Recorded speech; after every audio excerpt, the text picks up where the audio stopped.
So Bezrat Hashem, today we will learn a topic that I think almost everyone asks me every time we learn different topics about the Chalav Akum.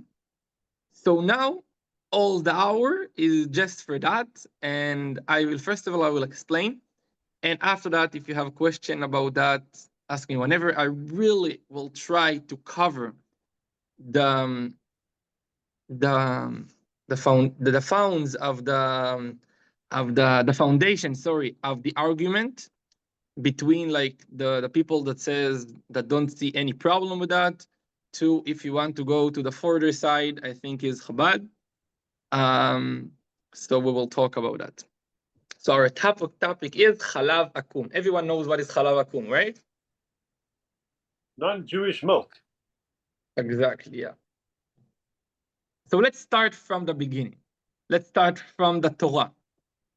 So we learned in previous shiurim, was on Zoom, one of the shiurim was, we learned the sources that everything that is not kosher, so everything that that its body produces also not kosher, except of bees. That bees is a different story that Chazal said they're not exactly producing it, but bees is a different story. So if I have milk of any non-kosher animal, it will be forbidden from the Torah. If the Torah said horse is not kosher, why horse is not kosher? Somebody know? Because it hooves are not split, and it doesn't chew the cud. 100%. So we're not allowed to eat the horse. So we're also not allowed to drink its milk. Let's go for camel. We talked about camels. Camel, it's chews its cud, and it's this I don't know how to say in English. It's a little bit, but it's not split at the end. So for the hoof. The hoof, yeah. It's split a little bit, but not to the end. What? It has like two toes with big toenails. Yeah. It's not really like, yeah. Not exactly split hoof. Half split hoof. Yeah. Yeah. It's interesting because some Muslim told me, I didn't check it up inside, but I had a conversation with I remember it was in the airport of Oman, of the capital of Jordan. Had a connection, and I sat near Israeli Muslim. He was top soldier or something. He was a Israeli diplomacy. Diplomat. A guy that worked. Yeah. Diplomat. So we talked about, like, he told me that according to the Islam too, you need to have split hoof. So I told him, how do you eat camel? He told me it is split hoof. And this was the first time that I went back to check about that halachically and so on, because camel is interesting. It's a little bit, but it's not enough for us. If you go to, because the Torah said, mafris parsa veshoseh shesa, it should be totally split hoof, but it's interesting. So every animal that we're not allowed to eat what it's produced. Let's say eagle is not a kosher, it's not a kosher bird, so we're not allowed to eat also eggs of eagle. Okay, everything that goes out. This is Torah prohibition. That's it for the Torah prohibition. Now we go into Chazal, to our sages. So Chazal said, look, if you drink camel milk, you will have a prohibition of the Oraita, of the Torah, like very severe. If you will drink a pig milk, the same. If you will drink a horse milk, the same. So Chazal said, you go in and you buy, I don't know, a cow milk, or a goat milk, or a sheep milk, that they are kosher, or a deer milk, I don't know. Maybe they mixed a little bit of, maybe they mix not just a little bit, but they mix like some percentages of the non-kosher milk that they have, because it's cheaper, because any reason, and they mix it and they sell it. Let's make a case. Let's think that goat milk cost $20 per liter on that, I don't know, 2,000 years ago, and horse milk was very cheap. It depends where you are in the world. Any place is different, but just make a case for yourself. So maybe the guy that sell you this goat milk, he mixed a little bit of horse milk because he wanted to make it cheaper. Okay, and we understanding from that, from the cases of the Gemara, that at that time it was happening sometime, meaning on the place they live and the situation and like how much it cost on that time, it was happening. So now I will go to the Mishnah. I will read you the Mishnah. Where is the source of the prohibition of Chalav Akum? And we will go down till now to understand where is now the difference. So we have the Mishnah. The Mishnah said like that. The Mishnah in Masechet Avodah Zarah, it was not long ago on the Daf Yomi, this page, in chapter in Amud Lamedhei Amud Bet is 35:2. The Mishnah said like that. ואלו דברים של עובדי כוכבים אסורים, ואין איסורן איסורנה. They say, those are things you're not allowed to buy, you're not allowed to eat, to consume, from a non-Jew, but you're allowed to get benefit from it. Okay? Not like idolatry and that you're not allowed even to get benefit from it. So, and the Mishnah said like that, חלב שחלבו עובד כוכבים ואין ישראל רואהו, if the goy milked milk of a cow, or I don't know what, and a Jew didn't see it, so you're not allowed to consume, to drink it, but you're allowed to sell it and to get benefit from it, and a bread, and an oil, and what he cooked, and all the subject is, we basically learned. Like if a goy cook, you're not allowed to eat it, but you're allowed to get benefits from it. If a goy make a bread, we talked about that in a long shiur, we're not allowed to eat it. We say the bottom line is that you have who to rely on and so on. But the Mishnah said you're not allowed to eat it, but you're allowed to consume it. Okay, so this is the source. The Mishnah tells us that if a goy milked a cow, even though cow is kosher, because you didn't see it, and maybe I'm adding the maybe. Chazal didn't. The Mishnah didn't say maybe. Maybe it's mixed with a non-kosher milk. You're not allowed. Now we're going to the Gemara. The Gemara asks, so till here it's clear, right? Yeah. There's what? So if it comes, the milk comes from a cow, but the cow would not be kosher because it's got bad blemishes or because it's a very sick cow or something like that. Does that mean the milk from that unkosher cow is also not kosher? Or is the milk from a cow always kosher? Yes, true. If the cow is not kosher because of taref, the milk is not kosher too. Okay. And now the Gemara asks, Chalav, a milk, why we should be concerned? Like what can happen to a milk? So the Gemara said, if they give you non-kosher milk, this is, I don't know how to explain that physically, but the Gemara said that non-kosher milk and a kosher milk have a different color. I have no idea because I didn't see a different color of non-kosher milk and a kosher milk. But this is what the Gemara said. The Gemara said there is a different color. Like the Gemara said, a non-kosher milk is more yellow and a kosher milk is more white. Again, I say I don't know how to explain it physically because I saw camel milk, and a camel milk is very white, and a goat milk is a little bit more different, so I don't know. But they saw on their time that there is different color. So they said if they really give you, instead of your milk, they give you a different milk, you can see the differences. But the Gemara said, no, we're talking about when they mix a little bit. When they mix, let's say they give you the milk you asked for, the kosher milk, but they mix 20% of non-kosher, or I don't know, or 50% of non-kosher. So you will not see the different color. The Gemara said another thing. The Gemara said that if you try to make, do have physical evidence for that kosher milk, you can make cheese from it, and non-kosher milk, you can't make cheese with it unless you will use, how do you say? The rennet? Rennet? Yeah, maybe rennet or those, yeah, thank you. But without of that, without of rennet or chemical things, it's not will work. So the Gemara asks, so if you make cheese, what's the problem? At the end, there is a discussion about that.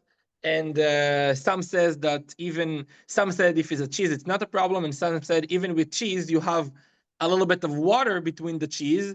So maybe the what become cheese is from the kosher milk, and the water that you have with the cheese, this is from the non-kosher, and you have non-kosher with the kosher, and this is also a problem.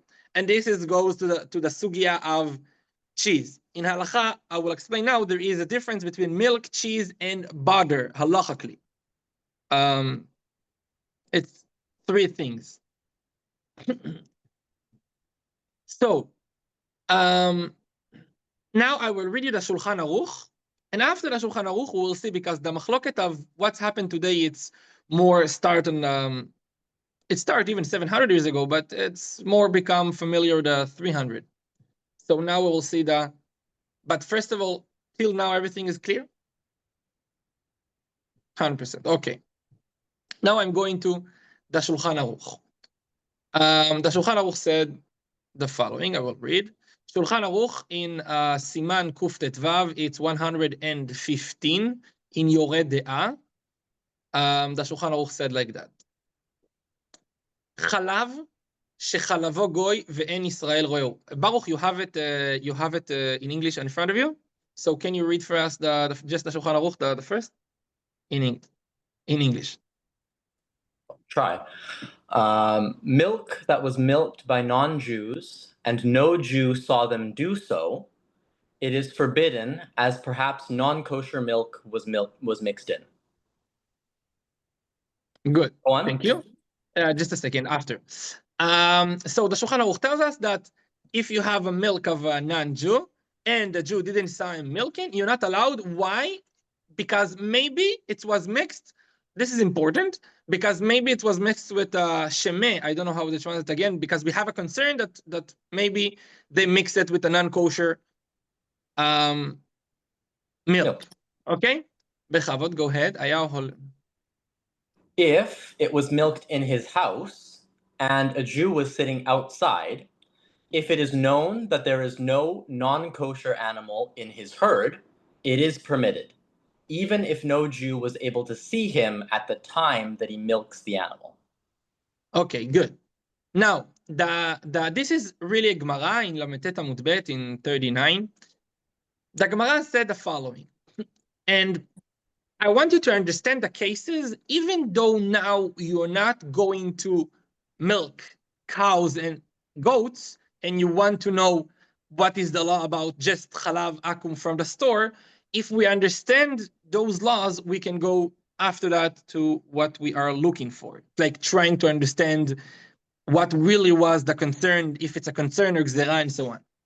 So here, the Gemara tells us that the goy is milking. The Jew guy is not inside the place he's milking, but is outside, and he knows that he do not have non-kosher animal. For example, he has, how to say the place where the cows are? Pen? Pen. He knows that he has a pen. In a pen, he has just cows, and the Jew is outside. Afilu en Israel, even though the Jew cannot see the non-Jew milking, because you know that he is milking in a place that there is just kosher animal in, so for sure the milk he gives you is a kosher milk.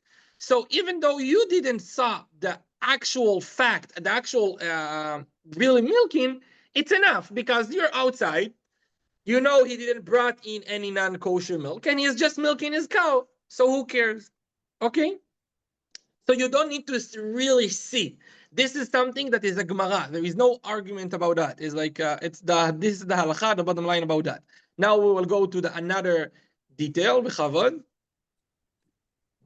If he has a non-kosher animal in his herd and the Jew sits outside, and the non-Jew is milking only for the sake of the Jew, even if the Jew was unable to see him when he is sitting, if he is able to see him when he stands, this is permitted, because the non-Jew fears that perhaps he will stand and be seen, and he knows that a non-kosher milk is forbidden to the Jew. Okay, so what was the difference in this case? In this case, the non-Jew he do have non-kosher milk inside, like he has camels and cows in the same place. And you are sitting. Now, when you sit, you have camels and cows that they are blocking your way of seeing. But if you will stand, you can see him milking the cow. But right now you sit, so you're not really seeing. The Shulchan Aruch said it's enough. But if you're really outside, it's a problem because maybe he mixed non-kosher with kosher. But here, because he knows you're not allowed to drink the camel milk, he's selling for you. He don't want to get trouble with you. You tell him really clear, I'm paying for the cow milk and not for the camel milk. And he know that in a second you can see. It's enough. This is what the Shulchan Aruch said, okay? Now, I will skip the Rama. It's long. It gives more and more details. And I want to try to understand with you, and this is basically the big argument. In halacha, there is a difference between a concern and gzera. Gzera is sometimes Chazal, they came and they said, we are making a fence for something that you will not fail to a Torah prohibition. Okay? So even if we do not understand the reasons, Chazal said sometimes we have different reasons. Sometimes we say one reason because this is simple, but we have other reasons. We have a law, what they say, unless we are smarter than them and more people, we are not changing. This is when they say this is the law, this is a fence. But when they say there is a concern, so if there is a concern, okay, if the concern change, so there is no concern. Example of something that almost everyone nowadays don't keep the concern that Chazal said. I will give you an example. Somebody knows something that the Gemara said very clear that we're not allowed to do, but because of a concern of something, and you can make part of like kashrut even. And nowadays, almost everyone are lenient about that. Everyone that I think we both know. Somebody know?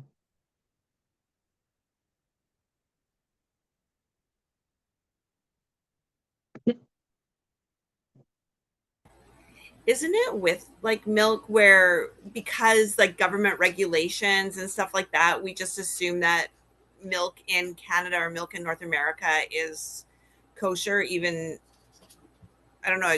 I don't drink milk. But I will go to that because this is the last. It's built and built and built and built. We need yes, it's part of it, but now I am till now in the time of like the 500 years ago. I will come in a few minutes to Rabbi Moshe Feinstein to this regulation. It's also true, but it's not just that. But here I just want to give you. Now I want to explain before the regulation, the first foundation of this argument not start with the regulation. It start with understanding if this prohibition of milk is the fence of Chazal or just a concern. A concern is lower level. I will give you an example. This was my question. If you know any example that Chazal said we have a concern or something, you're not allowed to eat this thing, and it's very severe, but nowadays nobody keep it, even ultra-Orthodox. And I will tell you, the thing is, do you heard about mashkim megulim? Like if you leave a water open? Ruth, you heard about that once? The Gemara said that it's very severe, even more than milk and more than other things, other halachot. If you left water or other things open, even for a second, you're not allowed to drink it because we have a concern, a snake drink from it, and it's a sakana, it's a danger, and you're not allowed to drink this water. Okay? There is many halachot about that. There is Siman in the Shulchan Aruch about that. There is a Gemara about that. There is a huge subject about that. Nowadays, even normal ultra-Orthodox, if they leave their cup of water for half a second and they look on their computer, they still drinking their water, right? Is that the same with the onion? An onion that's uncut or something? No. No, it's a different. Okay. It's under one subject of things that are prohibited because of danger, but it's not the same. And we will have shiur about that. I think even maybe the next shiur or the shiur after. It's really next subject. But water, this is really high level prohibition. Chazal said, but nowadays everyone do drink water even though it was open for a second. Why? Because Chazal said we have a concern of a danger of a snake, maybe the snake, a poisonous snake, drink from it, and you can die from it. And now, me and you, when we have a cup of water, we know that there is no concern. Okay, you got the idea? When Chazal said there is a concern, and the concern change, we do change. Okay, because the Torah didn't say it's prohibited. And Chazal didn't say it's even a sage or something. Chazal, they didn't say it's a fence or something, sorry. They just say there is a high-level concern of a snake drink from it. Nowadays, when we do not have snakes in our houses, like what I understood from the sugyot there, that they were living with snake almost, like snake were everywhere, like stories of Africa, and poisonous snakes, so they were concerned. Now we do not have a concern, so we do not have a problem. Okay, you got the idea of of what is concern? Good. Des, you wanted to ask something? Yes. Well, I think you clarified. I wanted to double check. So the specific concern is that a snake might drink from your cup. It's not any other wild animal or any other, not a spider, not some other kind of creature, specifically for a snake. They talk about snake, but maybe also spider. But nowadays, the percentages of a dangerous, of a poisonous animal drunk from your water and left poison inside that is really, really, really low. So even the Canadian Health, I don't know how to say it, nobody tells you you're not allowed to drink the water if you left it for half a second at your home. So also the halakha not change, but you can call a change because they didn't say it's a prohibition of Torah. It's not even offense. It's just a concern. So if the concern not long, like we don't have this concern in our place or in our generation, so we do not have the problems even ultra-Orthodox. Everyone nowadays, if they will have a cup of water for a second on their table, they will drink it. I think everyone that you know, you never heard about somebody or strict about that, right? Now I'm going back to milk. Just before you do, one quick question. So it's not a question that the water becomes unkosher. It's not a question of kashrut. It's a different question. Not kashrut. But look, it's under kashrut because kashrut is mixing of everything. Kashrut is everything that at the end Chazal tell you you're not allowed to drink. Because this is how I understand the word kashrut nowadays. This is how people use. If you cut onion and you leave it open, we put it under the word kashrut. If you have a milk of a cow that a Jew didn't decide, we put it under a name of a kashrut. If a non-Jew cook, even though everything is kosher, we put it under the name of a kashrut. What I understand is the use of the word kashrut nowadays means that you do not have any something that our sages or the Torah tell you it's a prohibition. For example, if a goy put wine, it have to do with idolatry, but we call it kashrut. You're not allowed to drink. It's not, the wine is not kosher. If you right, this is the use of the word. But איך אומרים רות שכל השיח הוא סביב המילה כאילו? יש לזה מילה באנגלית ובעברית. אותו מילה. לא הבנתי. רטוריקה? No, not rhetoric. But this subject is not halachically subject. It's just like what we like how to identify the word kosher. It have nothing כן, to זה do with רטוריקה. halal. Oh, rhetoric? Okay. And I have a question. Yes. The Jew who is watching this Chalav, Akum, it doesn't matter whether he is a Sabbath observant or no? I didn't hear you well. One who is observing this Chalav, Akum, watching, okay? Is it Okay. necessary to be a Sabbath keeper Jew or no? Oh, you're talking about religious or not? Yeah. To be valid in his observant. Oh, I mean his observation. I will make it simple. Some said he should be religion, and some said it's not so important. But this subject is a different huge subject on anything. And Bishul Akum also, if you need to have it's also in the Bishul Akum provision, right? it's also for Bishul Akum and for many, many, many other things. I will not go to that now, but in general, some are more strict for that and some less. Okay, thank you. Good. Thank you for the question. Now, again, we are now in a position of trying to understand if when Chazal tells us we're not allowed to drink if a goy milked the cow, we're not allowed to drink it. If a Jew didn't say it, or Now the question is if it's offense or if it's just a concern. Why it's important? Because if it's offense, we don't care. Even if nowadays you don't have the concern, who cares? Chazal said you're not allowed to drink it, and till you will be more smarter than them and more number than them, you're not allowed to change it.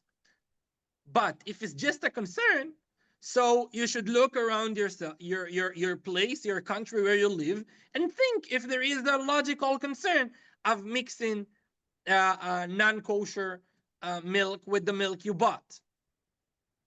Because we said if it's just a concern, even if Chazal said there is a concern, if nowadays there is no concern, we do consume it. For example, water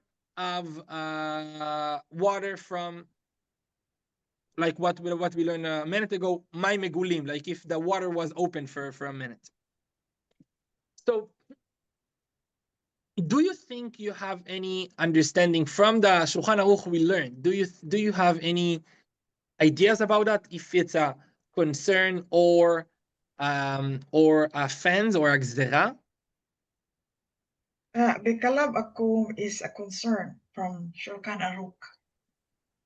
Right? Yeah, this is how many understood that the Chalav Akum is a concern. But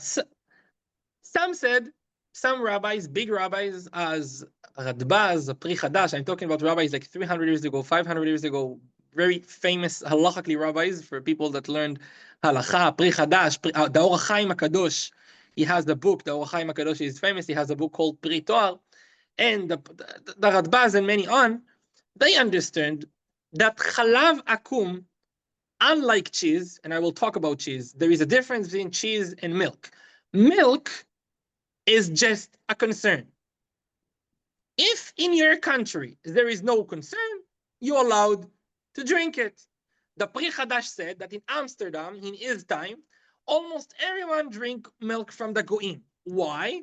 He said, look, in our place, and at that time there is no higher level regulation like nowadays, and and the option of even internet and so on, like and like the regulation were lower in that time, but they didn't talk about regulation. They just say non-kosher milk are more expensive than the kosher milk in their place, or non-kosher milk are not famous. You never go to a store and just see it. It's not the normal milk. So they say, because it's just a concern, nowadays we do not have the concern, we are allowed to drink it. Okay? You understood this rabbis, this idea. At the other hand, we have that I'm giving you, for example, there is few rabbis, but one of them was the Tzemach Tzedek Milubavitch, Baal HaTanya, the first Chabad rabbi. He said, no, it's not a concern is a fence. Is Chazal said you're not allowed, and they have different reason for that. Not just a reason of mixing, maybe they mix. They have maybe different reason. Chazal said we're not allowed to drink a milk that a Jew did inside. Maybe they have, I don't know, maybe they have different reasons. It's not a concern, the Baal HaTanya understood. It's a fence. And if it's a fence, you can't come and tell me, oh, nowadays a non-kosher milk is more expensive, so I have no concern. Because who cares if there is a concern or not? Chazal said we're not allowed. Okay? This is before regulation and so on. I'm talking about 300 years ago.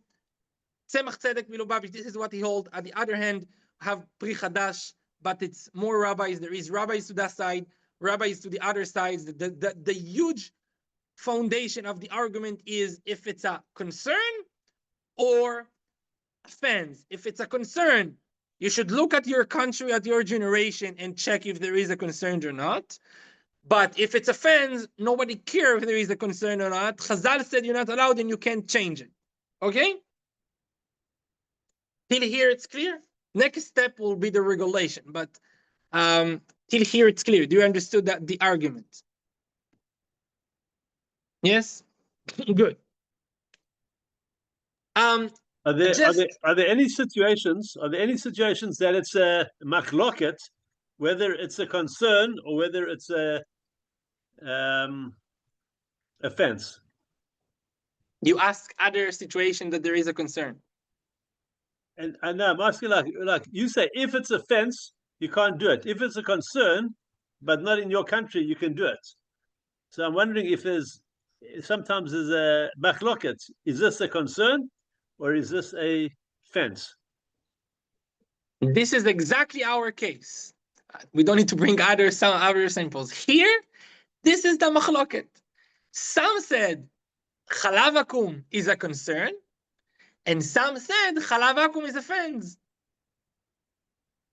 They try from the laws, from the detail. You have many details here in those halachot. From the detail, they try to understand. The Gemara didn't say it clear. Some places it's more clear to understand that it's a concern, like what what we just read here. From other places, some more understand that it's a fence. But this is the argument. Everyone has sources and so on. It will make it very hard and it will take hours to try to go to their sources. But some rabbis, they have their sources. They understood is a concern. And like I said, Pri Chadash, Pri the Or Chaim HaKadosh, and more on. And some others, one of them is the first Chabad rabbi, is a fence. So if it's a fence, we don't care if there is a concern or not. It's just was prohibited and will stay prohibited till a Jew will see it. Okay? Now I just will try to ask you, I don't know how much you traveled abroad, but countries that you know, not just North America. Let's start from North America, before, maybe with regulation, but when you drink a cow milk, do you have a concern that maybe it's mixed of 2%, 3%, 50% of, you know what, not even non-kosher. Maybe they mix goat milk and they didn't tell you. Maybe they mix a human milk. A human milk is also kosher. Maybe they mix, I don't know. Do you think, I'm not asking you as rabbi, do you think, let's say it's a concern. Do you think there is a concern nowadays? Not in North America, there's not a concern. Yeah, with government regulation, none, I think. Yeah. Probably also not in Europe either. I think that in North America and Europe, there is no concern. But I think that also in almost all the world, the concern is almost zero or very low. Why? Because most of the countries, there is some countries that there is a concern. For example, if you will go to Mongolia, for example, they use a lot of yak milk and horse milk. Okay? If you are in a country that is very famous, yes. But most of the countries, even not North America, non-kosher milk is not famous. And even if it's famous, it's more expensive. Let's say camel milk normally is more expensive than cow milk. So if they tell you it's cow milk, most percentages it's cow milk. If it's a camel milk, they will charge more money. They will not lie the opposite way. Maybe they will tell you it's camel milk, but they lie on you and they mix you a little bit of cow milk. This can happen. But to tell you it's cow milk, that this is the cheap one, and to put you and to lie on you and to put you the expensive milk, this is not logical. Okay? So even on places that their regulation was not so high, in Yemen, in Tunisia, and many other countries, before the time of regulation, a few hundred years ago, they had the custom of believing the goyim and just buying their milk when they are telling you it's a cow milk. Okay, why? Because the camel milk, for example, was more expensive. So it's not a logical concern to think that they're selling you the cheap one, but they will mix you the expensive one. You know what I mean? Got me? Mm-hmm. Okay. So according to the Pri Hadash, the Pri Toar, and some rabbis, even in Yemen, and this is what they did a few hundred years ago, before a regulation, even nowadays there is no good regulation in Yemen, but definitely not 300 years ago. I don't know if you can call it a country, but North Africa and many other places, they do rely on those rabbis in some communities. Now I'm going other step to the regulation. Reb Moshe Feinstein, he was a rabbi from Russia. He came to North America. He was a very smart and big rabbi. I think you know you because because I think you know him because it's because he's very famous in North America, right? Everyone knows Reb Moshe Feinstein, right? Mm-hmm. Feinstein. How do you call him? Okay. So Reb Moshe Feinstein is saying the following. Reb Moshe Feinstein said, "Look, I know the argument if it's a concern or offense. There is big rabbis before me, before Moshe Feinstein, that they argue if this is offense or a concern. If it's a concern, I think that no logical person will say that there is a concern of non-kosher milk in North America. But Rav Moshe Feinstein say more than that. Rav Moshe Feinstein said, even according to the rabbis that said that a goy milk, a Chalav Akum, is the fence. And even if there is no concern, you're not allowed to consume it unless a Jew saw it. Okay? Reb Moshe Feinstein say a huge chidush. He said like that. He said, when the halakha tell you need to see something, it doesn't mean to see with your actual eyes. It means to get to a level of understanding that is almost 100%. Or let's call it 100% to make it easy. You understand what I mean? He said, when they tell you need to see something, it means you need to be sure about that. When I'm telling you there is no concern, doesn't mean I am sure. It means there is no concern. Like, it would be very weird for me to hear that they mix non-kosher. But in North America, I know that it's a camel milk. How I know? Because there is regulation and so on things. In North America, if you buy a cow milk, or you know what, if you buy any other normal thing and they tell you it's X, it's 100% is that and not exactly the opposite. If you will buy a cow milk, okay, in North America, what is the percentages that maybe it's a human milk from a woman breast? What is the percentages? 0, right? You know it's not that. Mm-hmm. You know. So even though you didn't saw, you know. Rabbi Feinstein say when you know in a high level of knowing, it's considered like you saw. Okay, this is the chidush of Moshe Feinstein.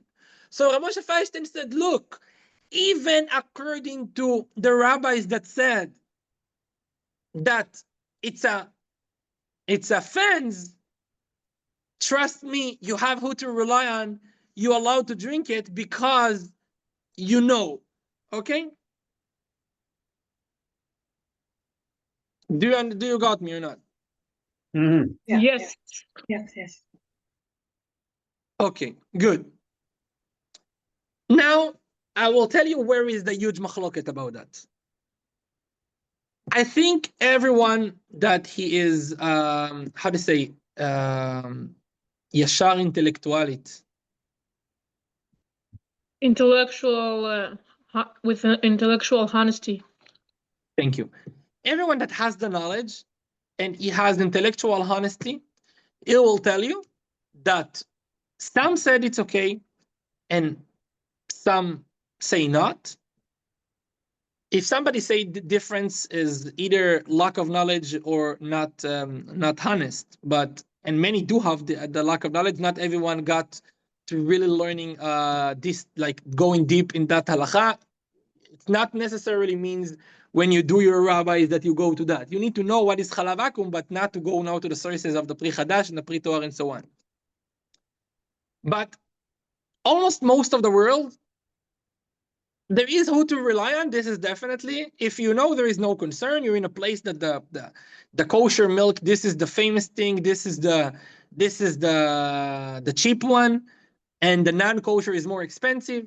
So you definitely have who to rely on.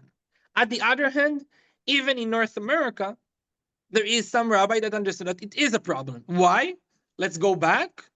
If you understand milk is a fence and not a concern, and you don't agree with Rav Moshe Feinstein Chidush, with Rav Moshe Feinstein that's saying that knowing it's like seeing. Okay, if you go like that, so even in North America there is a problem of drinking milk. Okay, the huge problem in this sugya is what is the simple reading of the laws here, or what is the plain meaning? I don't know how the correct way to say it, but what is the really basic understanding of the law? Everyone agree. I said again, everyone with the logic, with the have the knowledge, and he is honest. He know that some say it's okay, some said it's not. The argument is what is the plain meaning, like of when we read the laws here. If some said, look, a milk, it's kosher, but there is some that are more strict. And some will say that the opposite, and they will say, milk, it's a problem. If a Jew didn't saw it, it's a problem. But if you want to be lenient, you have who to rely on. Do you understand me? Okay? This is the difference. Some understood it like that, some understood it like that, and it's very, very hard sugya to get an idea about. Like if you really want to, and like, to have an idea and not just to say this rabbi said like that, this rabbi said like that. You need to go to many sources and others. Ken, this. All right. Yeah, no question. Oh, nothing.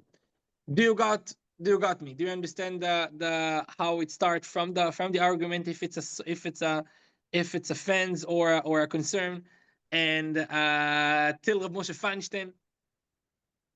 Why it was important for me to tell you. I know I'm recorded. I don't like to be recorded, but I know I am, so I will try to say it nicely. In my time of life, short, but I traveled a lot, and I hope Hashem will give me long, but now I'm young. I traveled a lot in the world, and really a lot. Also, like for kashriyot, most of the time I am in these businesses. Again, I just want you to understand again, as a guy that work for kashriyot, for me, it's better to say that Chalav Akum is just 100% prohibited, and maybe you have who to rely on, because for me, it's give me more money. I will have more work. You know what I mean? But I believe that we need to be, how to say, intellectual honesty. It's very important. In my view, it's really, really important. It's one of my foundations, believe I can say. And I talked to many rabbis about it. Not everyone went to this point of, like, some just know, like you heard before, that all the subject is Rav Moshe Feinstein. And this is what I want to tell you. That is not start and finish with Rav Moshe Feinstein. I heard some telling people, look, in North America, you have Rav Moshe Feinstein, so maybe you have who to rely on, maybe. But in other places in the world, it's 100% prohibited. This is what I'm saying. It's not true. In North America, you have more who to rely on, like I explained you. It's not just the rabbis, they said it's a concern. Even according to the rabbi that says it's a fence, you can rely on Rav Moshe Feinstein. Rav Moshe Feinstein say knowing is like seeing, and in North America we have regulation. But even in other countries that you do not have regulation, or the regulation is not so high, in some places the concern, you do not have a concern of non-kosher milk. It's like the concern is like almost 0%, because non-kosher milk is more expensive. Let's say Arab countries, Egypt, for example, the regulation not like North America, but cow milk are very expensive. So you can find cow milk. They sell cow milk, but camel milk. They sell camel milk, but camel milk are much more expensive than cow milk. So there is no concern that they selling you the cheap one and they're mixing. No logical concern. Maybe in everything, maybe things happen, but halachically, you not must to be afraid of things that they are not common. So this is what I wanted to say about that. Yeah. I understand the argument, but to me it's a little bit unintuitive, especially when you're talking about milk in countries where camel milk is very widely used. I understand the argument that they're not going to lie about it, and I understand the argument that they're probably not going to use camel milk as a replacement because it's more expensive. But I'm sure it must happen on a regular basis that they run out of regular milk, and even though it's not very profitable for them to be replacing it with camel milk, they don't have regular milk, so they've got to do that until the next regular milk shipment comes in. They're not trying to lie to you. They're not trying to cheat you. They think that there's not good business for them, but the situation is such that they have no choice for that day or for that line of products. So you get a whole line of milk that's got a large amount of camel milk in it. Is that so unusual or so improbable? You're right. There is, the poskim talks about that. I will try. There is some that says that in those situations it's not enough, but I will try to explain now the one that are lenient. The one that are lenient saying like that. They say, look, halachically, in many things you eat and stuff, maybe there is something not kosher. We talked about that in Hilchot. If something is where you don't need to be worried about. Okay, when we slaughter a sheep or a cow, there is 70 things approximately that can happen. What's called the shiv'im trefuyot that can happen that make it not kosher. But we just check one. We just check the lung. Why? Because the lung is common. Maybe there is a problem in the brain. Unless you have a reason to concern, you don't need to. Maybe sometimes it's happened. Sometimes there is many problems. Sometimes there is a problem in the liver. Sometimes there is a problem in the stomach. Sometimes there is a problems. But if you don't have a reason to concern, you don't need. So they say like that. A guy telling you something. So when you're not allowed to trust a person is when he has a strong reason to lie on you. But when you do not have a normally reason to lie on you, so now you want to tell me two things. You want to tell me, look, maybe something really weird happened, because cow milk is famous everywhere, and the countries I'm talking about. If it's really weird, if there is less cow milk, so it's a different story. Talking about a place that cow milk is everywhere, they also have non-kosher milk. Now you want to tell me that maybe something happened, like the situation you just said that it can happen, but it's weird. It's not normal. It can happen, and more than that, you want to tell me that he's also lying on me. You know what I mean? No, I'm not saying he does. He's not lying. He doesn't know. He doesn't know that you're relying on the fact that it has to be cow's milk. He's not You lying. go to him and you tell him, I want to buy. Let's try to understand few scenarios. The first scenario is when you buy from the store. Okay, when you buy from the store, so they have nowadays they have a very low. They have regulations. They do have regulation. Is not correct to say that in third world they don't have. They do have, but it's a corrupt and so on. But I did saw, they send people from the country to see factories and so on. But if you give them money, it's not like North America. So they sell you something. Sometime, maybe your situation can happen. Now let's think. First of all, I don't think that halachically it's enough to be concerned, like to be worried of. And second of all, even if it's happened, some said, but it goes to another sugya, that it will be ratio and less than 160. You know what I mean? Yeah. This is when you talk about factories. Okay. Maybe one of the persons, maybe it can happen, yeah, but according to many poskim, it would be ratioed. But again, all those it's sugiot but I'm not going to the sources and so on. I just want to give you in general. But I want to explain that you have to rely. But in either case, when you go to you are hosted in a family in a Bedouin, for example, Bedouin in somewhere, they do have camel milk and they have goat milk. And you tell them, I don't drink camel milk. And they go and they give you or sell you. They go to the flock, they milk the goats, and they tell you, okay, this is the goat's milk for you. Now, maybe, and also it's more expensive. It can happen, but really, really, really, it will be very weird for me. You know what I mean? That's it. This is the thing behind. Now, again, in North America, the leniency are much more stronger than China or Egypt or so on. In China, for example, there is also the Sephardi community there.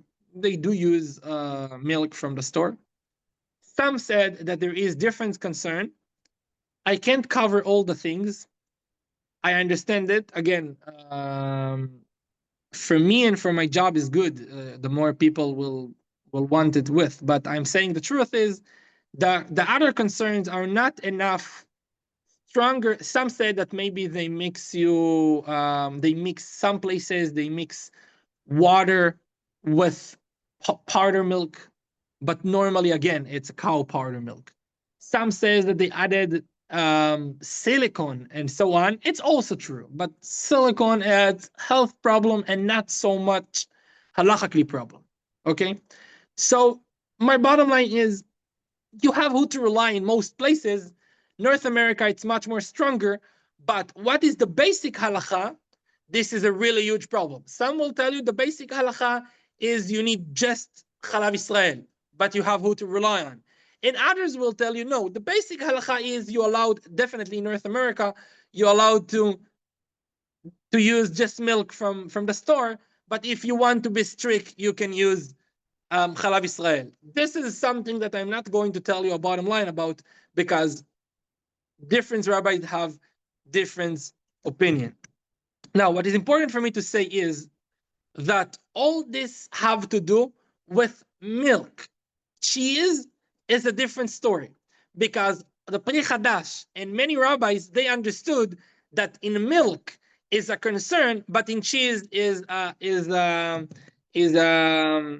fence. Okay, this is important to know because if you go to countries, I'm not talking about where there is a kashrut.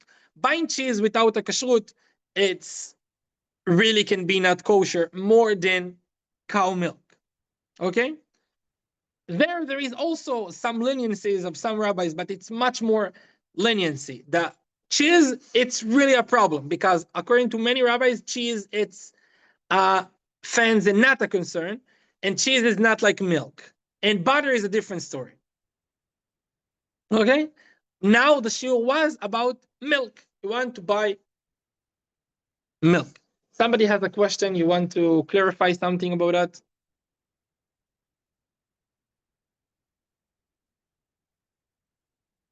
Clear, everyone.